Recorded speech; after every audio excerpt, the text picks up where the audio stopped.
Hey guys, welcome back to my channel. Before I start, don't forget to like, comment, share, and subscribe. I will read the article by David Jen and Sorte Shankar, Reader US. Stock indexes rose on Wednesday as investors scooped up bids and down energy and technology shares following a sharp sell-off in the previous session on worries about step interest rate hike by the Federal Reserve to curb surging prices. Five of the 11 major S&P sectors were higher, led by a 3.2% jump in the energy sector as oil prices rebounded nearly 2% on supply concern.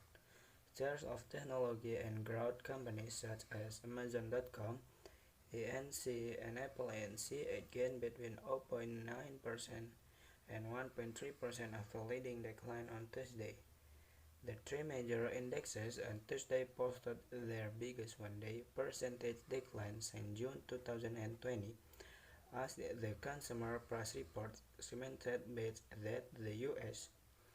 Central Bank will go ahead with its third straight 75 basis point increase in rates next week. Wednesday inflation data was more benign, showing producer prices declined for a second straight month in August as gasoline prices fell further but was not enough for investors to reconsider the Fed's aggressive stance.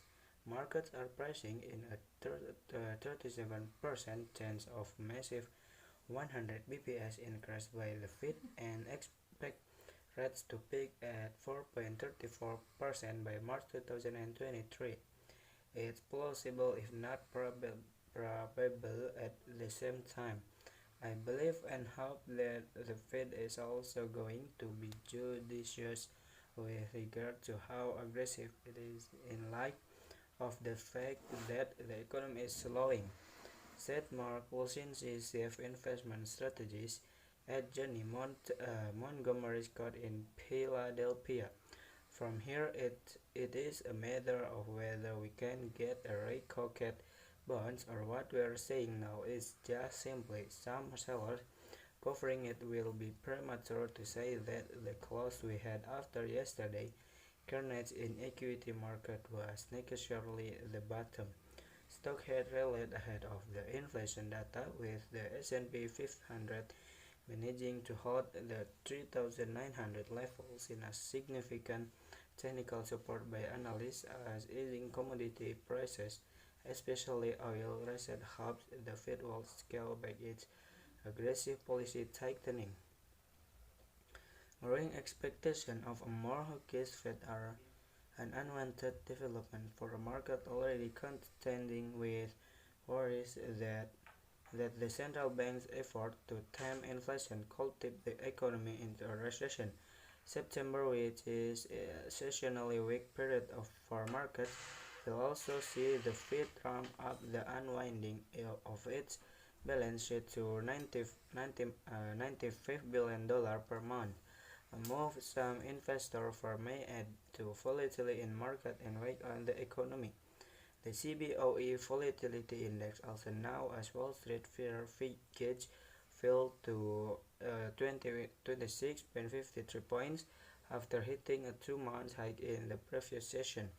Meanwhile, focus was also on talks in Washington with freight railroad and union officials amid a hitting of a rail shutdown looming as early as Friday that could disrupt cargo shipment, impeded food and fuel supplies, and add to inflation woes. Share of U.S. railroad operator Norfolk Starbucks Corp jumped 6% after the coffee chain lifted its 3-year profit and sales outlook. The S&P index recorded two new 52-week highs and 28 new lows, while the Nasdaq recorded 17 new highs and 163 new lows.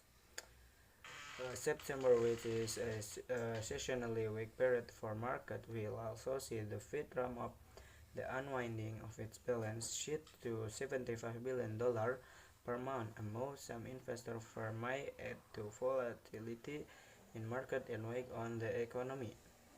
The SBOA Volatility Index, also known as Wall Street Fear Gauge, fell to meanwhile focus was also on talks in Washington. Okay guys, that's all from me. Don't forget to like, comment, share and subscribe.